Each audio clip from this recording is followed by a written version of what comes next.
Hello, मैं हूं doctor Manoj Agrawal, hormone specialist and diabetologist. आज हम बात करेंगे ओबेसिटी के बारे में। ओबेसिटी यानी मोटापा। मोटापा के कारण बहुत सारी कॉम्प्लिकेशन होती है। जैसे आजकल हम देखते हैं कि यंग एज में डायबिटीज़ बढ़ना, हाइपरटेंशन होना, हार्ट के अटैक्स आना और बहुत सारी कॉम्प्लिकेशन देखने को मिलती है। इसका मेन रीज़न है वेट गेन। और वेट गेन क्यों ज़्यादा हो रहा है? क्योंकि कहीं ना कहीं हमारी ईटिंग हैबिट्स ख़राब हो रही हैं, कहीं ना कहीं हम एक्सेसिव स्ट्रेस ले रहे हैं, कहीं ना कहीं हमारा फिज़िकल एक्टिविटी बहुत ही कम हो रही है। यही सब मेन रीज़न है हमारे ओबेसिटी का। और आज के ज़माने में बहुत सारे लोग मेरे पास आ रहे हैं राइबेल्सस चालू करने के लिए, और वो बोलते हैं कि क्या राइबेल्सस चालू हो जाने के बाद हमारा वेट कंट्रोल हो जाएगा? हाँ, मेडिसिन आपको डाइट में हेल्प कर सकती है, but diet and the physical activity is a irreplaceable state. आपको कोई भी मेडिसिन के साथ डाइट और फिजिकल एक्टिविटी मेंटेन करना है। जैसे हमने बताया, वेट कंट्रोल के लिए मेडिसिन के साथ डाइट और फिजिकल एक्टिविटी का इम्पोर्टेंट रोल है। आज हम जानते हैं डॉक्टर भरत गज्जर से, जो शेल्बी से 30 साल से ज़्यादा जुड़े हुए हैं और वो ग्लोबल ओपीडी डायरेक्टर हैं। उन्होंने फिजिकल एक्टिविटी और डाइट के माध्यम से कैसे वेट कंट्रोल किया है, वो हम उनसे बात करके आज जानेंगे। जैसे हमने बताया कि हमारे साथ हैं डॉक्टर भरत गज्जर, जो शेल्बी के साथ 30 साल से ज़्यादा जुड़े हुए हैं। आज हम उनसे बात करते हैं कि इन्होंने हाल ही में अभी वेट लॉस किया है। तो सर, आपने अभी हाल ही में कितना वेट लॉस किया है और उसकी ड्यूरेशन क्या थी?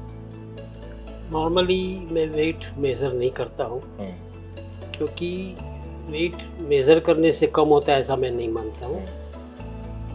अपने आप यूँ खुद को महसूस होता है कि आपने वज़न कम किया, और खुद से ज़्यादा लोग बोलते हैं कि डॉक्टर साहब आपका वज़न बहुत कम हो गया। तो मेज़रमेंट मेरे ख्याल से इट्स अ परसेप्शन खुद का और अपने मिलने वालों का। तो मैं आज तक वेइंग स्केल पे नहीं चढ़ा हूँ, एक दो बार चढ़ा हूँ नो डाउट, लेकिन मैंने पिछले 10-12 महीनों में करीबन 22 से 23 केजी वेट कम किया है। That's great. 10-12 महीनों में 22 किलो वेट लॉस करना, दैट इज़ वेरी इंपॉर्टेंट। और सर, क्या आपने कोई शॉर्टकट लिया था, या क्या आप रेगुलर डाइट फॉलो कर रहे थे? आप इंटरमिटेंट फास्टिंग कर रहे थे, कीटो डाइट, कौन सा डाइट आप फॉलो कर रहे थे? अगर मन से नक्की करो तो बैलेंस डाइट, जैसे कि तुम नहीं खाने की चीज़ खा रहे हो और खाने की चीज़ नहीं खा रहे हो, प्रोटीन छोड़ के तुम बाकी का खाओ। तो मैं नॉर्मली दिन में एक बार सुबह प्रोटीन ही खाता हूँ, एक कटोरा कोई भी मूंग, चना, दाल, कुछ भी ऐसे प्रोटीन खाता हूँ, और शाम को भी लाइट लेता हूँ। मैं फ्राइड चीज़ नहीं खाता हूँ, ऐसा नहीं है, खाता हूँ। मीठी भी वंस इन अ वाइल। मैं ज़िंदगी में कभी कोई चीज़ की बाधा नहीं रखी है। मैं किसी से बंधता नहीं हूँ, मैं अपने आप से, अपने मन से बांधता हूँ अपने आप को, और नक्की करता हूँ कि ये करना है। और मैं ये मानता हूँ कि अगर आप मानते हो कि मैं कर सकता हूँ तो आपको ये करना चाहिए। ये मेरा पहले से थियरी रहा है। न तो कोई मेडिसिन लेता हूँ, न तो कोई सप्लीमेंट भी लेता हूँ। मैंने आज तक मल्टीविटामिन गोली भी नहीं खाई। तो ऐसे ही मन से नक्की किया, तो मैं मानता हूँ सब कुछ हो सकता है। तो सर, आपको वेट लॉस करके आपको क्या लग रहा है? Means how do you feel? देखो, पहले तो वेट लॉस करने की मन क्यों हुआ? मैं ऐसे मेरी लाइफ में भी 2-3 बार कम किया, ऐसा नहीं है। लेकिन एक बार नक्की करता हूँ तो मैं वो चीज़ करके ही छोड़ता हूँ। मैं मन का थोड़ा पक्का आदमी हूँ। मैंने सुना था, एक कहावत सुनी थी कि जितना कमर का बेल्ट बड़ा उतना जिंदगी का छोटा। सर, ગુજરાતીમાં શું કહેવાય? એટલે જેટલો કમરનો પટ્ટો મોટો એટલે જિંદગીનો પટ્ટો ટૂંકો। यस। और मैं जिंदगी को प्यार करता हूँ। तो जिसके लिए प्यार करते हो, अगर वो लंबा चलाना है तो कमर का बेल्ट छोटा करना चाहिए। एक ज़माना था, आपने देखे होंगे, पहले के ज़माने की टीवी इतने बड़े आते थे और आदमी पतले होते थे। आज ज़माना बदल गया, लोग टीवी जैसे हो गए और टीवी आप स्लिम हो गए। जितना स्लिम टीवी उसकी कीमत ज़्यादा होती है।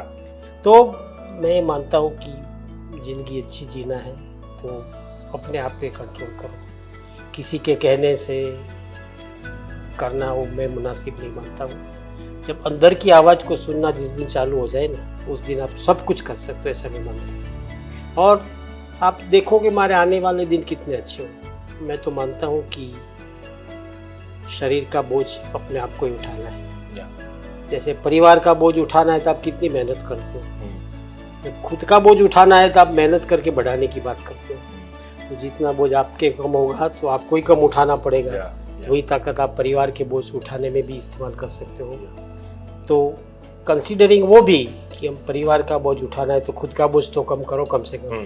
तो वजन उठाना, मैं तो बोलता हूँ, अपने आप का बोझ कम करने वाली बात है। वजन करना अलग बात है, अपने आप पर जो बोझ पड़ रहा है वो तो कम से कम हो जाए, ये मैं मानता हूँ।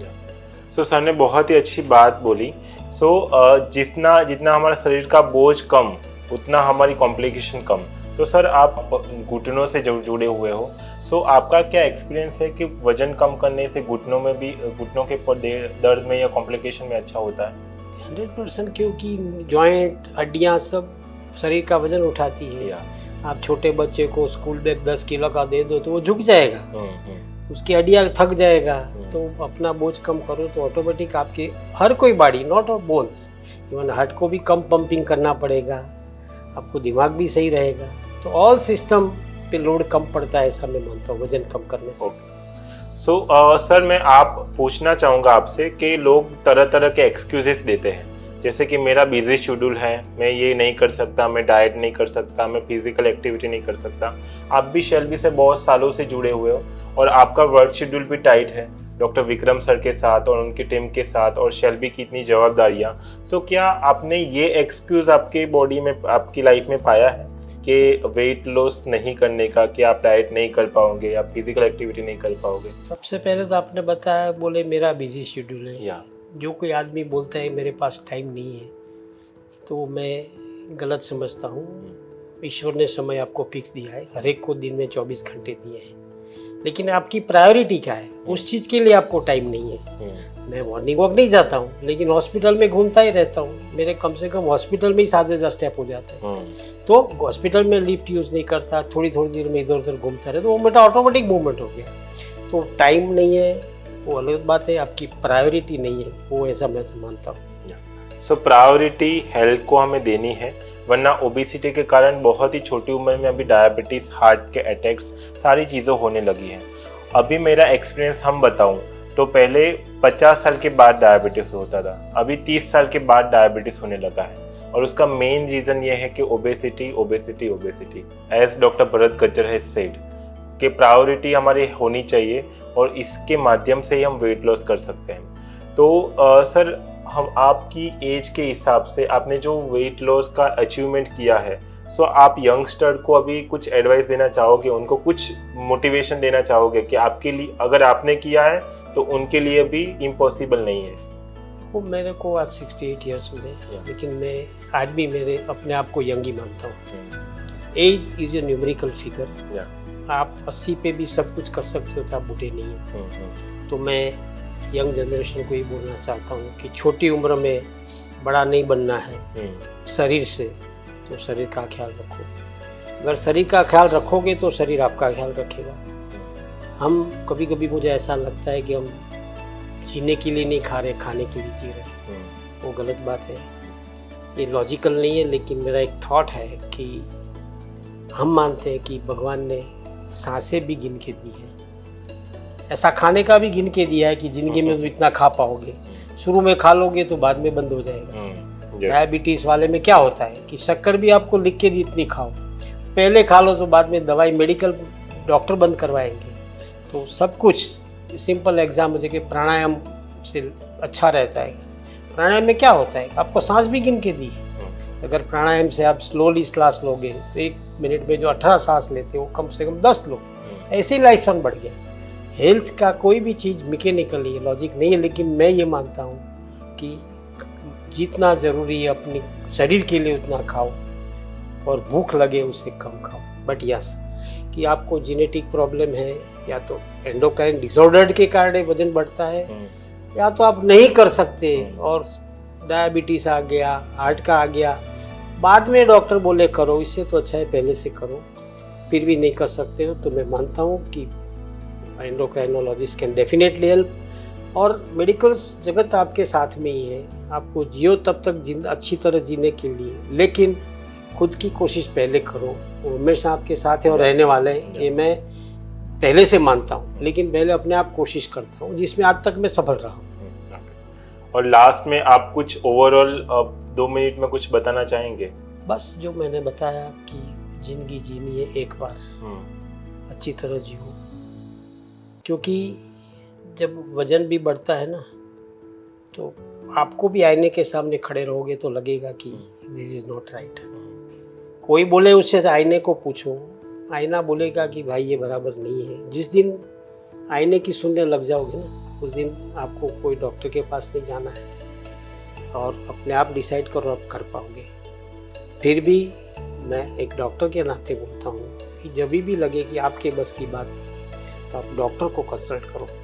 डाइटिशियन वगैरह, यार I am not against them, but you should mix dietitian with doctor के कंसल्टेशन में करो। डॉक्टर्स नो ये खाने से क्या होगा, ये खाने से क्या होगा, तो डॉक्टर को हमेशा साथ में रख के चलना चाहिए। कभी भी कोई मेडिकल समस्या है और वजन बढ़ जाता है, वो भी एक समस्या ही है, वो डिजीज़ नहीं है, लेकिन obesity itself is a disease.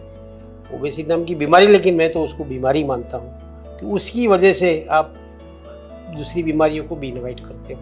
तो अगर डॉक्टरों से भी दूर कर रहना है तो पहले अपने मन की सोचो, नहीं करे तो डॉक्टर का कंसल्ट करो, लेकिन डॉक्टर भी सही चुनो कि जो आपको प्रॉपर गाइड करे। सो जैसे भरत सर ने बताया कि obesity is not a disease but it is a disorder, वो बहुत सारी बीमारियों का घर है।